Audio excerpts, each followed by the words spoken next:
Moraes determina que homem condenado por destruir relógio de Dom João VI no 8 de janeiro volte para a prisão. E você vai ver ainda. Sobe para 3 número de mortos por causa dos temporais no Rio Grande do Sul. E ainda, conflito Israel-Irã. Chanceler iraniano se reúne com representantes europeus para discutir acordo diplomático em meio à tensão de envolvimento dos Estados Unidos. Essas e outras notícias você confere agora no Redação Hit. Sexta-feira, dia 20 de junho de 2025. Bom dia para você que decidiu ficar mais bem informado no finzinho dessa semana. Agora são 11 horas e 31 minutos. Seja muito bem-vindo ao Redação Hit, edição manhã. Nós estamos ao vivo e chegamos agora com as principais notícias. O relatório da Polícia Federal atribuiu à alta cúpula da Agência Brasileira de Inteligência as ações para omitir dados e sabotar a investigação. Mesmo antes de ser formalizado como diretor da ABIN, Luiz Fernando Correa participou de reuniões e teve acesso a informações sigilosas. O relatório produzido pela Divisão de Operações de Inteligência Cibernética da Polícia Federal descreveu manobras adotadas pela alta gestão da ABIN para dificultar investigações sobre o uso indevido da estrutura estatal em operações políticas e privadas. O documento teve o sigilo retirado pelo ministro do Supremo Tribunal Federal, Alexandre de Moraes. Segundo o relatório, diretores da agência, inclusive o atual diretor-geral, Luiz Fernando Correa, atuaram para impedir o avanço das apurações, adotando estratégias como recusa de dados, narrativa de perseguição e formatação em massa de notebooks. A PF relata a resistência da direção da ABIN ao envio de registros do sistema First Mile, ferramenta utilizada ilegalmente para acessar dados sigilosos. Embora os logs tenham sido requisitados à agência e à fornecedora Cognite ainda em março de 2023, a entrega foi atrasada. A empresa se recusou a fornecer as informações, alegando falta de resposta da própria ABIN sobre o nível de sigilo envolvido. Os registros recebidos foram considerados incompletos. A direção omitiu nomes e enviou à PF uma lista classificada como inidônea. Enquanto a Polícia Federal recebeu registros originais, o STF foi destinatário de material alterado previamente. No mesmo período, a direção da ABIN tentou retirar a apuração da esfera da Polícia Federal. A Polícia Federal atribui responsabilidade direta à cúpula da agência. Luiz Fernando Correa manifestou hostilidade à Corregedoria por colaborar com a investigação e sugeriu intervir no setor. O ministro do Supremo Tribunal Federal, Alexandre de Moraes, determinou que o homem condenado por destruir o relógio de Dom João VI durante os atos golpistas de 8 de janeiro retorne à prisão. Ele foi solto por ordem do juiz da Vara de Execuções Penais de Uberlândia, em Minas Gerais. Moraes determinou que Antônio Cláudio Alves Ferreira volte à prisão. O mecânico, condenado a 17 anos de prisão por participação nos ataques golpistas de 8 de janeiro de 2023, foi solto sem tornozeleira eletrônica por decisão do juiz de Uberlândia, de Lourenço Migliorini Fonseca Ribeiro. O mecânico foi filmado destruindo o relógio histórico de Balthazar Martinot, presente da corte francesa a Dom João VI, e peça rara do acervo da Presidência da República. O magistrado entendeu que o réu já tinha direito à progressão do regime da pena e determinou o início do cumprimento da sentença no regime semiaberto. Além disso, ele dispensou o uso de tornozeleira, alegando que o Estado de Minas Gerais não dispunha do equipamento, mas que o réu não poderia ser prejudicado pela situação. Moraes não só exigiu o retorno de Antônio Ferreira à prisão, mas determinou que Lourenço Ribeiro seja investigado pela decisão.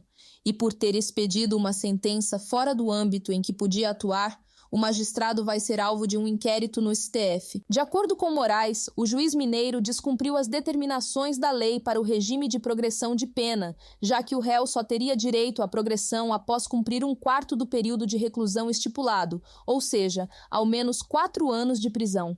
Até agora, Antônio Cláudio cumpriu 2 anos e 5 meses no regime fechado. Em nota, a Secretaria de Justiça e Segurança Pública de Minas Gerais contestou a alegação do juiz de que não havia tornozeleiras eletrônicas disponíveis para uso no estado. Segundo a pasta estadual, há 4.000 vagas para uso do equipamento. E representantes do Irã e da União Europeia se reúnem na Suíça em busca de uma saída diplomática para o conflito direto entre israelenses e iranianos. Os Estados Unidos cogitam unir Israel contra a República Islâmica. Os ministros das Relações Exteriores das potências europeias se reúnem em Genebra com o homólogo iraniano para tentar buscar uma saída diplomática para a guerra entre Israel e a República Islâmica. O Conselho de Segurança da ONU também vai se reunir em uma sessão solicitada pelo Irã, com o apoio da Rússia, China e Paquistão. No 8º dia de guerra, as sirenes de alerta foram acionadas no sul de Israel após novos disparos de mísseis iranianos. Já o exército israelense anunciou que bombardeou dezenas de alvos em Teherã durante a noite, incluindo um centro de pesquisa e desenvolvimento do projeto iraniano de armas nucleares. Israel, uma potência atômica não oficial, iniciou em 13 de junho uma campanha de ataques aéreos contra o Irã, alegando que Teherã estava prestes a produzir uma arma nuclear. Os iranianos responderam com lançamentos de mísseis e drones. As hostilidades já deixaram pelo menos 224 mortos no Irã e 25 em Israel, que também matou vários comandantes militares e cientistas iranianos, além de ter provocado vários danos em sua infraestrutura nuclear. O presidente dos Estados Unidos, Donald Trump, disse na quinta-feira, por meio da porta-voz da Casa Branca, que vai decidir nas próximas 2 semanas se envolverá o país na ofensiva israelense. Somente os Estados Unidos possuem a bomba GBU-57, a única com capacidade de atingir o núcleo do programa nuclear iraniano, localizado a grande profundidade em Fordo, ao sul de Teherã. E veja a seguir, sobe para 3 o número de mortes em decorrência dos temporais no Rio Grande do Sul. E agora na sua tela, vista de Floresta, cidade em Pernambuco, 27 graus neste momento, céu bem nublado.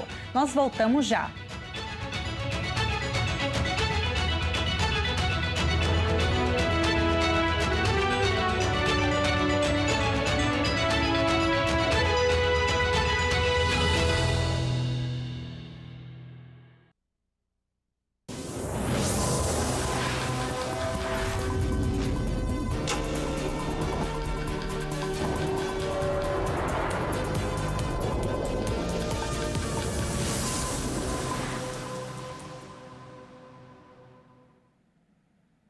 No horário de Brasília, agora 11 horas e 40 minutos. Os fãs e admiradores podem se despedir do ator Francisco Cuoco, que morreu na tarde desta quinta, aos 91 anos, por falência múltipla dos órgãos. O velório, nesta sexta-feira, será aberto ao público e acontece até às 3 horas da tarde, em São Paulo. O corpo de Francisco Cuoco é velado no Funeral Home, no bairro Bela Vista, na região central da capital paulista. O enterro está marcado para as 4 da tarde, mas será fechado apenas para familiares e amigos. Francisco Cuoco morreu nesta quinta-feira, aos 91 anos. O ator estava internado no Hospital Albert Einstein, em São Paulo, e sofria complicações de saúde devido à idade. Segundo a assessoria de imprensa do ator, a causa da morte foi falência múltipla dos órgãos. Recentemente, Cuoco enfrentava problemas de saúde, como ansiedade e excesso de peso, chegando a pesar cerca de 130 quilos. Com mais de 60 anos de carreira na televisão, o ator esteve em novelas como Selva de Pedra, Pecado Capital e O Astro. Subiu para 3 o número de mortes em decorrência dos temporais no Rio Grande do Sul. Uma pessoa ainda segue desaparecida. Por conta das fortes chuvas que atingem o estado gaúcho desde o início da semana, mais de 4.500 pessoas estão fora de casa. A Defesa Civil Estadual confirmou nesta manhã a 3ª morte causada pela chuva que atinge o Rio Grande do Sul desde o começo da semana. Um idoso de 72 anos morreu após uma árvore cair sobre o carro em que ele estava em Sapucaia do Sul, na região metropolitana de Porto Alegre. O caso aconteceu na quinta-feira. O idoso transitava no carro pela Avenida Rubem Berta, entre os municípios de São Leopoldo e Sapucaia do Sul, quando a árvore caiu sobre o veículo. De acordo com a Prefeitura de Sapucaia do Sul, ele foi identificado como Mauro Perfeito da Silva. A filha dele, de 37 anos, estava no banco do carona, se machucou, mas não corre risco de morrer. As outras 2 mortes aconteceram em Candelária e em Caxias do Sul. Em Candelária, uma mulher de 54 morreu após o carro em que ela estava a ser arrastado pela correnteza. O corpo dela foi localizado pelo Corpo de Bombeiros, mas o marido, um homem de 65 anos que estava com ela, não foi encontrado. A outra morte registrada foi de um jovem de 21 anos que morreu após a cabeceira de uma ponte ceder e o carro onde ele estava cair e ser levado pela água entre Caxias do Sul e Nova Petrópolis. Mais de 270 pessoas foram resgatadas. Os danos causados pelos temporais afetaram cerca de 90 municípios. Várias cidades relataram alagamentos, deslizamentos, danos em residências, estradas e pontes. Conforme o Serviço Geológico do Brasil e a Defesa Civil Estadual, 6 rios ultrapassaram a cota de inundação, entre eles o Rio Taquari, em Lajeado, que chegou a subir a mais de 22 metros, sendo que a cota máxima é de 19 metros. Segundo a Defesa Civil do Estado, as chuvas que atingem o Rio Grande do Sul já deixaram mais de 4.500 pessoas fora de suas casas. Há um ano, o Pantanal vivia uma de suas piores tragédias ambientais. Incêndios devastaram milhares de hectares e, além do impacto ao meio ambiente, atividades econômicas da região também foram afetadas.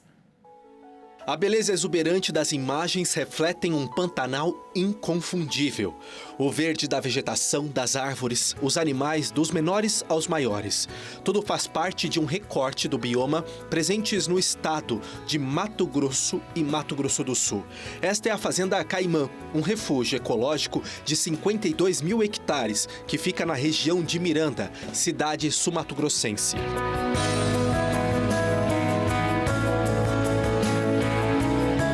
O cenário mudou no ano passado, num dos momentos mais trágicos para a propriedade que tem foco no turismo de natureza. Incêndios que levaram partes do Pantanal à destruição.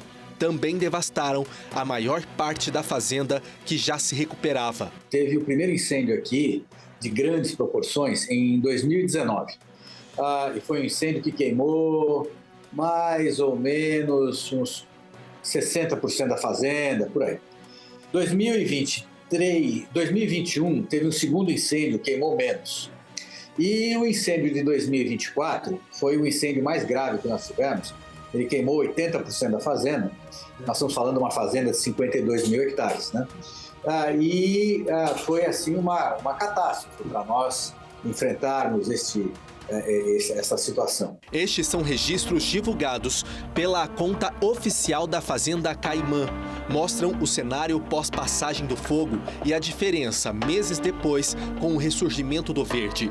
Só que antes desta mudança, os incêndios fizeram vítimas, apesar da experiência de outros anos.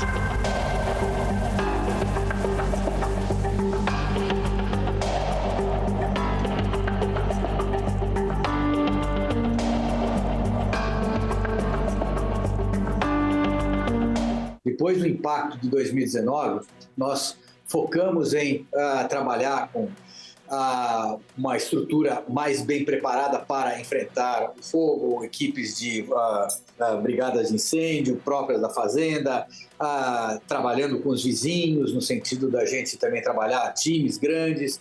Tivemos vamos dizer assim, a presença do Preve Fogo, que pertence ao IBAMA, nos ajudando. Quando as mudanças climáticas começam a ficar cada vez mais graves, essa seca se acentua desde 2019, aí você vê os resultados que a gente assistiu em 2024. Os incêndios no Pantanal são parte da consequência das mudanças climáticas que vêm de anos. O bioma enfrenta seca desde a década de 80. Para o Roberto, não há inimizade com o fogo, desde que feito de forma controlada, a fim de evitar incêndios trágicos e por especialistas. Roberto é fundador da Fazenda Caimã, propriedade que pertence à família dele desde 1950. O turismo ecológico para apreciar a fauna e flora é o que faz se autodenominar produtor de natureza. E por causa dos incêndios, a atividade precisou ser paralisada por um período em 2024. A fazenda fechou para 2 meses para turismo, porque não havia o que mostrar, estava tudo completamente assim em cinzas, né? Era uma visão assim meio dos infernos. E nós tomamos a decisão então de avisar aos nossos clientes: olha, vocês não vão poder vir aqui por 2 meses. Nós acreditamos que dentro de 2 meses a fazenda já vai começar a ficar verde. E é incrível, porque você observa que passa o fogo, 3, 4 dias depois, você já tem a brotação verde. Naquelas cinzas, você começa a ver uma brotação de capim. E aí nós tomamos a decisão de, já que não temos mais hóspedes durante 2 meses, o que nós podemos fazer pela fauna? Então nós procuramos, junto com o Safari, com o Arara Azul e os outros projetos, trabalhamos com um protocolo de alimentação de fauna, fauna herbívora, obviamente, né? Avifauna, fauna herbívora, para suplementar com alguns alimentos esses animais, porque não havia o que comer. Os alimentos foram retirados de outras partes do estado e levados para a propriedade. E com o tempo, o Pantanal começou a se reerguer. Para além disso, quais são os aprendizados que ficam quando o assunto é fauna e flora? E neste ano, a síndrome de burnout passou a ser oficialmente reconhecida como doença ocupacional no Brasil. De acordo com a Associação Nacional de Medicina do Trabalho, aproximadamente 30% dos trabalhadores brasileiros sofrem com a condição. Também conhecida como síndrome do esgotamento profissional. É um distúrbio psicológico caracterizado por exaustão extrema, estresse e cansaço físico e mental. Mas você saberia identificar os sintomas da doença? A Ana Chauvet, eu acho que é assim que se pronuncia, especialista em gestão de pessoas, comentou o assunto. O burnout tradicional, ele é totalmente diferente do burnout seletivo. O tradicional, ele é uma síndrome reconhecida pela OMS ligada ao estresse crônico no trabalho. Ele causa ali um colapso generalizado. Então, o profissional ele para de produzir, ele sente uma fadiga intensa, desânimo, irritabilidade. Já o burnout seletivo, por outro lado, ele é muito mais silencioso. E é justamente por isso que a gente tem que ter consciência de que ele é muito perigoso. A pessoa, ela continua até performando ali no trabalho. Só que, às vezes, até com essa alta entrega, ela trava completamente no que ela está investindo nela mesma. Então, fazer um curso, buscar uma nova vaga, planejar uma transição ou até mesmo realizar os seus sonhos, né? Os sintomas iniciais, eles podem ser emocionais, né? Como uma angústia, sensação de estagnação, vergonha, porque não está conseguindo aplicar em si o que já aplica no trabalho. Os sintomas físicos, como cansaço, dor tensional, um sono que não repara nunca, né? E os sintomas comportamentais, como uma procrastinação seletiva, só no que é pessoal, e uma dificuldade de pensar no futuro ou então projetar alguma coisa diferente do que já existe, né? Ele não é reconhecido oficialmente como uma doença, né? Ou um transtorno mental. Mas muitos especialistas identificam ele como um padrão emocional e comportamental de esgotamento seletivo. Então, enquanto o burnout tradicional está vinculado a uma exaustão global, e ele até é reconhecido em ambientes clínicos, o burnout seletivo ele é um estado de paralisia emocional crônica, que é causado por um ciclo ali de autonegligência que pode se transformar, assim, em quadros muito mais graves se não for tratado, como ansiedade, depressão. Agora, para que a pessoa continue, né, funcionando, ela precisa ter consciência de que isso está acontecendo e é muito difícil. Por isso que a gente precisa pedir ajuda médica, psicólogos, porque a gente acaba travando os próprios sonhos. É como se a gente abandonasse os projetos, não se candidatasse para novas vagas. É como se tivesse se tornado excelente e manter uma máquina rodando, mas tivesse completamente esquecido do merecimento do crescimento, de ser feliz, né? Então é super importante que tenha, sim, uma procura médica, se existirem esses sintomas, procurar um psicólogo, um terapeuta para poder ajudar. E as empresas, por sua vez, também precisam incentivar as pausas, abrir espaço para esse bem-estar emocional e olhar para os funcionários de uma forma que eles realmente se sentem vistos, porque ele é muito silencioso, mas as pessoas ainda não identificam e isso pode ser um grande problema. E esta edição fica por aqui com imagens do céu da capital paulista, região central do alto do prédio da Hit TV. 24 graus neste momento, sensação térmica de 25. Redação Hit fica por aqui. Muito obrigada pela sua companhia. A gente se encontra ao longo da programação. Até mais.